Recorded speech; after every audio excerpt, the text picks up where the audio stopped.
नमस्कार. मालिकेच्या आजच्या भागामध्ये आपल्याला खूपच जबरदस्त असा ट्विस्ट पाहायला मिळणार आहे. कारण इकडे गिरिजाचा वाढदिवस आहे ही गोष्ट रुद्रला कळणार आहे आणि रुद्र गिरिजासाठी केक पाठवणार आहे. जेव्हा तो केक घेऊन मोनू आलेला असतो आणि तो सांगत असतो की तायडे तुझ्यासाठी कोणीतरी बघ ना वाढदिवसाचा केक पाठवलाय, तेव्हा मात्र त्या दोघांनाही खूप आनंद झालेला आहे आणि भाऊ बहीण दोघंही तो केक कट करत असतात. तेव्हा मात्र रुद्रचा जो मित्र आहे त्याला म्हणत असतो की जा ना तू पण. तेव्हा रुद्र म्हणतो की नाही रे, मला तिच्या चेहऱ्यावरचा तो आनंद पाहायचा आहे. त्याच वेळी इकडे पाहायला मिळतं ते म्हणजे उर्वशी. उर्वशी आहे ती आता तिच्या नवऱ्याकडे म्हणजे प्रभासकडे आलेली असते आणि प्रभासला म्हणत असते की काहीही झालं तरीही आज तू जिवंत आहे तो फक्त आणि फक्त माझा नवरा आहेस म्हणून तू जिवंत आहे, अन्यथा तू जिवंत राहू शकला नसता. हा जो तू जिवंत आहे ना तो फक्त याच गोष्टीमुळे आहे, असं हे सगळं बोलणं चाललेलं असतं.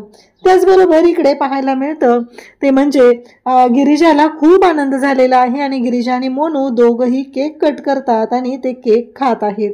तर आजच्या भागाच्या रिव्ह्यूला आपण सुरुवात करूया. घाटावरती वासंती आता तिथे श्राद्ध घालायला आलेली असते. गुरुजी म्हणत असतात की ही फुलं घ्या.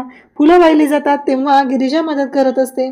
त्यासोबतच इकडे ज्या गोष्टी घडत असतात त्या म्हणजेच गिरिजाने ही सगळी मदत केलेली असते आणि त्याचबरोबर आता तिथे नैवेद्य दाखवायचं असतो तेव्हा सुद्धा गिरिजा तिथं समोर असते. हे सगळं गिरिजा स्वतःहून तिथं करत असते. त्याचबरोबर आता दोघेही हात जोडतात तिथं थांबलेले असतात आणि त्याच वेळी इकडे गिरिजा हे सगळं जेव्हा करत आहे तेव्हा मात्र गिरिजा म्हणत असते का मला असं वाटतंय की हे सगळं आधी कधीतरी झालेलं आहे, या सगळ्या गोष्टी आधी एकदा माझ्या आयुष्यात झालेल्या आहेत, असं सगळं बोलणं चाललेलं असतं. आणि तेव्हा मात्र आता इकडे वासंती म्हणत असते की गेली 25 वर्ष झालं मी हे श्राद्ध घालत आहे, खरंच माझी इच्छा पूर्ण झाली पाहिजे, या वेळेस तरी पिंडाला कावळा शिवला पाहिजे असं ती बोलत आहे. आणि तेव्हा मात्र इकडे आता कावळा तिथं आलेला असतो आणि ते पाहून मात्र खरं तर धक्का बसलेला असतो तो म्हणजे वासंतीला. कारण ही गोष्ट कशी शक्य आहे, आज गेली 25 वर्ष झालं मी हे सगळं करते पण एकदाही असं घडलेलं नव्हतं आणि आज ही गोष्ट घडलेली असते. तेव्हा मात्र आता वासंती पाहतच राहते आणि गिरिजा तिथं उभी असते. गिरिजा म्हणत असते की नाही हे काहीतरी वेगळं आहे, कारण मला असं का जाणवतंय यामागे काहीतरी वेगळ्या गोष्टी आहेत. हा सगळा विचार आता गिरिजाच्या डोक्यात सुरू झालेला असतो. गिरिजा मात्र या सगळ्या गोष्टींचा आता विचार करू लागलेली आहे. गिरिजाच्या डोक्यात हे सगळं सुरू असतं. कावळा हा पिंडाला शिवलेला असतो. गुरुजी सुद्धा म्हणू लागतात की खरंच मालकीनबाई, वहिनी साहेब खरंच म्हणजे ही गोष्ट घडली नव्हती, ती गोष्ट आज घडलेली आहे, कारण आपल्याला विश्वासच बसत नाहीये. बघितलं का मालकीनबाई हे सगळं काय झालेलं आहे, असं त्यांचं बोलणं सुरू असतं. आणि त्याच वेळी गिरिजा तिथं आता वासंती बरोबर असते आणि दोघी जणी मिळून नमस्कार करतात. वासंती म्हणत असते की जे काय झालेलं आहे ते खूप चांगलं झालेलं आहे. गुरुजी सुद्धा तेच सांगत असतात आणि गिरिजा सुद्धा म्हणत असते की काहीतरी वेगळं आहे, जे मला वेगळं वाटत आहे. हा विचार गिरिजाच्या डोक्यात सुरू झालेला असतो. आता गिरिजा त्याचबरोबर वासंती गिरिजाच्या कानाच्या मागं जी तुळशीपत्राची खूण आहे ती मात्र वासंतीला माहिती असते. लहानपणीची गिरिजा इथे पाहायला मिळते. तिच्या आईबाबांचा फोटो असतो, म्हणजे आज 25 वर्षानंतर त्यांची मुलगी ही त्यांच्या समोर आलेली आहे आणि या सगळ्या गोष्टी पाहायला मिळत आहे. आज 25 वर्षानंतर गिरिजा तिथं आहे आणि गिरिजा आल्यामुळं, गिरिजाने नैवेद्य दाखवल्यामुळं हे सगळं घडत आहे हे पाहायला मिळतं. गिरिजा तिथं असते. गिरिजा आता हात जोडून उभी आहे. वासंतीला सुद्धा खूप आनंद झालेला आहे. फायनली तिची इच्छा पूर्ण झालेली असते, कारण वासंती म्हणत असते की नाही काहीही झालं तरीही माझी इच्छा पूर्ण झाली पाहिजे आणि तुम्ही दोघांनी खरंच या सगळ्या गोष्टी केल्या पाहिजेत असं वासंतीने म्हटलेलं असतं. इकडे आता नागेश्वरला सांगितलं जातं की लवकरात लवकर हे सगळं करायचं आहे आणि आता ही पूजा करायची आहे आणि सगळ्या घरामध्ये ते तीर्थ आहे ते शिंपडायचं आहे, सगळं घर पवित्र करायचं असतंय. नागेश्वर ते काम करत असतो आणि इकडे पिंडाला कावळा शिवला जातो आणि त्या क्षणी नागेश्वरच्या साम्राज्याला सुरुंग लागायला सुरुवात होते. कारण त्याचा नौकर सांगत येतो की मालक एक गोष्ट झालेली आहे की आपल्या दारूच्या गाड्या पकडल्या गेलेल्या आहेत, आपला माल पकडला गेलेला आहे, दोन्ही गाड्या पकडलेल्या आहेत. हे कळता क्षणी नागेश्वरच्या हातातला तो जो हंडा असतो ते खाली पडतो आणि ते जे सगळं तीर्थ आहे ते सांडतं आणि तो होम केलेला असतो त्याच्यामध्ये जाऊन तो होम सुद्धा विझला जातो. हे सगळं अशा पद्धतीने घडत असतं. आणि तेव्हा मात्र इकडे नागेश्वर आता म्हणत असतो की हे सगळं काय झालंय. गुरुजी म्हणत असतात की अपशकुन झाला, अपशकुन झाला असं गुरुजी सांगू लागतात. तेव्हा मात्र आता गुरुजींना तो म्हणत असतो की काही चुकीचं झालेलं नाहीये, काही अपशकुन वगैरे झालेला नाहीये, सगळं काय ते व्यवस्थितच झालेलं आहे आणि मला कोणत्याच गोष्टींची काळजी करायची गरज नाही, अशा पद्धतीने बोलणं सुरू असतं. आणि त्यासोबतच इकडे पाहायला मिळतं की आता इकडे मोनू खेळत असतो तेव्हा गिरिजा तिथं जाते आणि मोनू लागते की अरे मोनू इकडे ये. आणि मग ती मोनूला सांगत असते, मोनूला म्हणत असते की अरे हे बघ मी तुझ्यासाठी काय आणलेलं आहे, असं म्हणत ती मोनूला तिने त्याच्यासाठी आणलेला जो शर्ट असतो तो शर्ट ती देत असते. आणि त्याचबरोबर त्याला म्हणत असते थांब बसतोय का बघते. मग तो शर्ट घातल्यानंतर मोनू म्हणत असतो की तायडे अगं चल आता तुझ्यासाठी ड्रेस घेऊया. तेव्हा मात्र आता मोनू तसं म्हणतो त्या क्षणी एक गोष्ट पाहायला मिळते. मोनू म्हणत असतो की तायडे कल ना. ती म्हणते आता तू ड्रेस घेणार आहेस का, बरं मला सांग मी कुणालाही नवीन कपडे घेतले तर काय करतोस तू, उड्या मारतोस ना, चल आताही मार, असं सांगून ती त्याला बोलत असते, त्याच्याशी अगदी आनंदाने बोलत असते. या सगळ्या गोष्टी तिथे घडत असतात. आणि तेवढ्यातच आता उर्वशीची गाडी जी आहे तिथून जात असते आणि उर्वशी तिथून जाताना मुद्दाम होऊन तो चिखलातून ती गाडी घेऊन जाते आणि तो चिखल मोनूने नवीन शर्ट घातलेला असतो आणि त्याच्या अंगावरती उडालेला असतो. मोनू मात्र तिथे घाबरलेला असतो. आणि आता मात्र इकडे उर्वशीला प्रश्न पडलेला असतो. काहीही झालं तरीही आता ही बोललेली असते अक्कल नाहीये का, असं बोलल्यामुळंच आता उर्वशी गाडी रिव्हर्स घेते. तेव्हा मात्र मोनू म्हणतो की ती गाडी पुन्हा माघारी यायला लागलेली आहे. तेव्हा मात्र उर्वशी आता गाडीतून उतरते. तेव्हा मात्र इकडे गिरिजा म्हणते की घाबरायची काही गरज नाहीये, मी आहे ना तुझ्यासोबत. मोनूला बिचारायला छोटंसं लेकरू असतं, एवढी गाडी भरधाव वेगाने गेलेली असते आणि त्यातला चिखल खाली त्याच्या सगळ्या अंगावर उडलेला असतो. आणि या उर्वशीला अक्कल नाही का बोललेला या गोष्टीचा राग आलेला असतो. आणि उर्वशी मात्र माघारी येते आणि तिथं येऊन बोलायला सुरुवात करते. जेव्हा उर्वशी पुन्हा आलेली असते गाडीतून उतरते आणि तू काय बोललीस, अक्कल नाहीये, अगं तुझी लायकी काय आहे. तेव्हा ती म्हणते तुम्हाला कळत नाही का, सरळ तुम्ही अंगावर चिखल उडून गेलेला आहात. तेव्हा मात्र उर्वशी म्हणत असते की मी काहीही चुकीचं केलेलं नाही, जे काय केलेलं आहे ते अगदी बरोबरच केलेलं आहे आणि हेच करायला पाहिजे.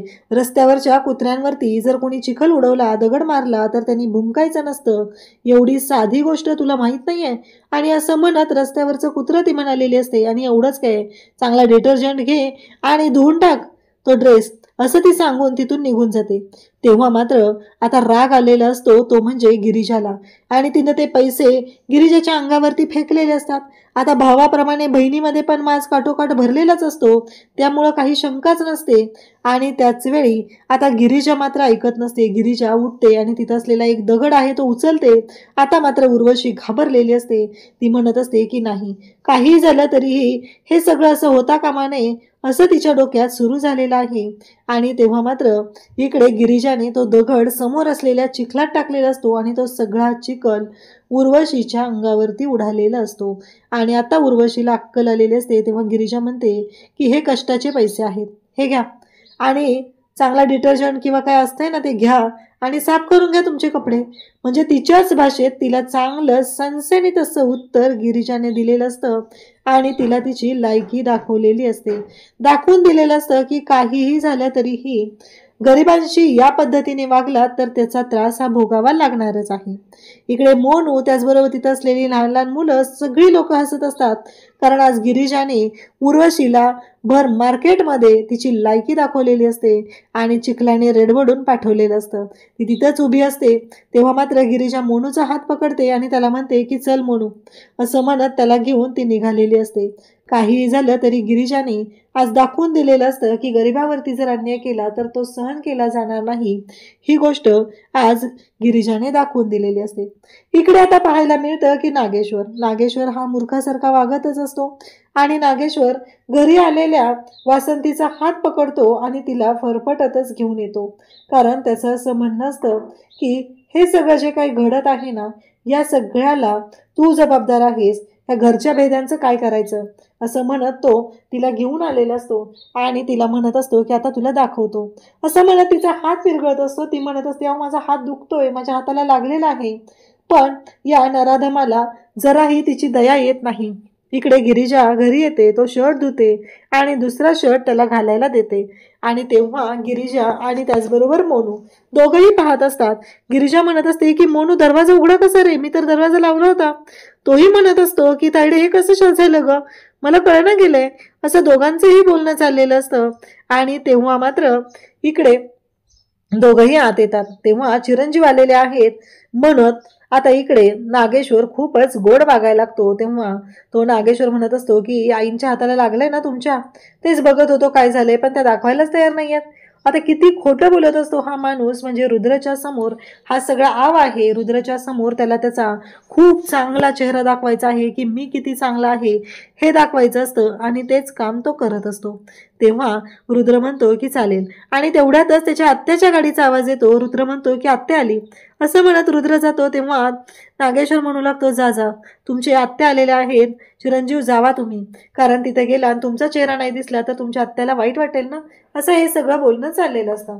हे दोघं जण घरात येतात आणि पाहतात तर काय त्यांचा बाबा दारू पिऊन तिथं पडलेला असतो आणि आता मात्र दोघांनाही धक्का बसतो.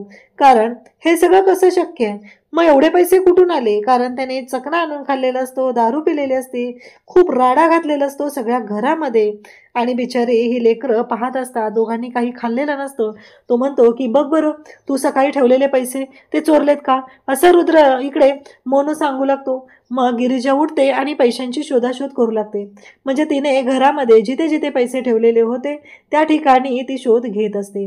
तेव्हा मात्र तिला आता धक्का बसतो आणि त्याचबरोबर इकडे पाहायला मिळतं ते म्हणजे एवढ्या सगळ्या गोष्टी घडत असतात तरीही आता ती शांतपणे राहत असते. कारण काहीही झालं तरीही तिला या सगळ्या गोष्टी शांतपणे सोडवायच्या असतात. गिरिजा उठते, पैसे पाहते, परंतु तिला कळतं की पैसे तर तिथंच आहेत आणि मग हे सगळं काय झालंय, मग बाबांनी एवढी दारू कशी पिली, एवढे पैसे कुठून आले त्यांच्याकडे, हा प्रश्न तिला पडलेला असतो. आणि तेव्हा मात्र ती मोनूला विचारू लागते. मोनू सुद्धा तिथे असतो आणि ते दोघंही पाहत असतात नक्की काय झालेलं आहे हा प्रश्न पडलेला असतो. आणि त्याच वेळी त्यांच्या लक्षात येतं की घरातली जी गॅसची शेगडी असते ती गॅसची शेगडी गायब झालेली आहे. इकडे आता रुद्राचा बाप म्हणजेच हा नागेश्वर येतो आणि वासंतीला बोलायला सुरुवात करतो. एक गोष्ट लक्षात ठेवायची आहे, काहीही झालं तरीही आता मी सोडणार नाही, कारण तुम्ही जे काय करताय ते मला माहिती आहे. प्रत्येक वर्षी जाऊन तिथे तुम्ही श्राद्ध घालत आहात ही गोष्ट मला चांगलीच माहिती आहे आणि आता मी शांत राहणार नाही, अशा पद्धतीने त्याचं बोलणं चाललेलं असतं. आणि तिला म्हणत असतो की एक गोष्ट लक्षात ठेवायची, काही झालं तरी चिरंजीवांना आम्ही जे काही केलेलं आहे आमचा भूतकाळ जो आहे तो कळता कामा नये. जर ते चिरंजीवांना सांगण्याचा प्रयत्न केला तर मात्र गाठ आमच्याशी आहे आणि आधी तुमचा मुर्दा पाडेल आणि मग चिरंजीवांचा, असं बोलणं सुरू झालेलं असतं. म्हणजे इतका निर्लज्ज हा माणूस असतो, त्याला जराही लाज वाटत नाही. तो अशा पद्धतीने आपल्या स्वतःच्या बायकोला दम देत असतो आणि म्हणत असतो की तुमचा मुर्दा पाडायला वेळ लागणार नाही. त्याचबरोबर इकडे या सर्व गोष्टी घडत असतात. तेव्हा मात्र आता आत्या आलेली आहे लाडकी, म्हणून रुद्र आत्याला भेटायला येतो आणि तो तिला म्हणत असतो की काय झालं पण हे आत्या, तुझ्या अंगावर हा चिखल कसा उडलेला आहे. तेव्हा मात्र ती लाडक्या रुद्रला सांगू लागते की अरे मी मार्केटमधून येत होते ना, मग एक खरेदी करण्यासाठी उतरले होते आणि ते पाणी उडलेलं आहे, बाकी काही नाही रे, एक गाडी शेजारून गेली. म्हणजे आता स्वतःची चूक लपवायची कशी हे मात्र लाडक्या आत्याकडून रुद्रने शिकलं पाहिजे. तेवढ्यातच तो सांगतो की ती गाडी कोणाची होती ते आत्ताच्या आत्ता शोधून काढायचं आहे, कमिशनरांना फोन करायचा आहे आणि कळलं पाहिजे की आत्याच्या अंगावर चिखल उडवून कोण गेलेला आहे. तेव्हा ती म्हणते जाऊ दे ना रे, एवढं काय त्याच्यामध्ये. तेव्हा ती म्हणते की मला सांग, तू आता ती गाडी शोधायला जाणार आहेस का, मी आलेली आहे, तू माझ्याशी बोलायचं सोडून असं करणार आहेस का, असं ती रुद्रला बोलू लागते आणि रुद्र मात्र आता शांत होतो. त्याचबरोबर इकडे पाहायला मिळतं की जेव्हा या सगळ्या गोष्टी घडत असतात तेव्हा नागेश्वर तिथे येतो आणि नागेश्वर म्हणू लागतो की रुद्रला गुंडाळलेला आहे, पण आता मला खरं सगळं सांगायचं आहे काय झालेलं आहे, असं नागेश्वर बोलत असतो. तेव्हा मात्र ती म्हणत असते की एक मुलगी होती, तिने ना भर चौकामध्ये माझा अपमान केलेला आहे आणि माझ्याशी चुकीच्या पद्धतीने वागलेली आहे. आता मात्र तिनं सांगते तेव्हा तो म्हणतो की हा राग जो आहे ना असाच ठेवायचा. जेव्हा ती मुलगी तुझ्या पायाशी नाक घासायला मी तिला आणेल ना तेव्हा हा राग बाहेर पडू द्यायचा आणि त्या मुलीला तिची लायकी दाखवायची आहे, एवढं लक्षात ठेव, असं नागेश्वरने लाडक्या बहिणीला सांगितलेलं असतं. आणि सांगितलेलं असतं की ती मुलगी कोण आहे ना तिला आत्ताच्या आता शोधून आणायचं आहे. मग त्याचे नोकर ते काम करायला जातात. इकडे आता गिरिजा आणि मोनू दोघंही आत आलेले असतात. दोघंही म्हणत असतात की हे सगळं काय आहे, आणि बाबाने तर शेगडी विकलेली आहे. तो म्हणत असतो की तायडे तू तर काही खाल्लं पण नाहीये ग, हे सगळं काय झालेलं आहे, असं तो बोलू लागतो. तेव्हा मात्र ती म्हणत असते की एक गोष्ट लक्षात ठेव, एक वेळ मी उपाशी राहील पण मी तुला कधीच उपाशी ठेवणार नाही, असं गिरिजा बोलत असते. आणि त्याच वेळी दोघंही पाहत असतात.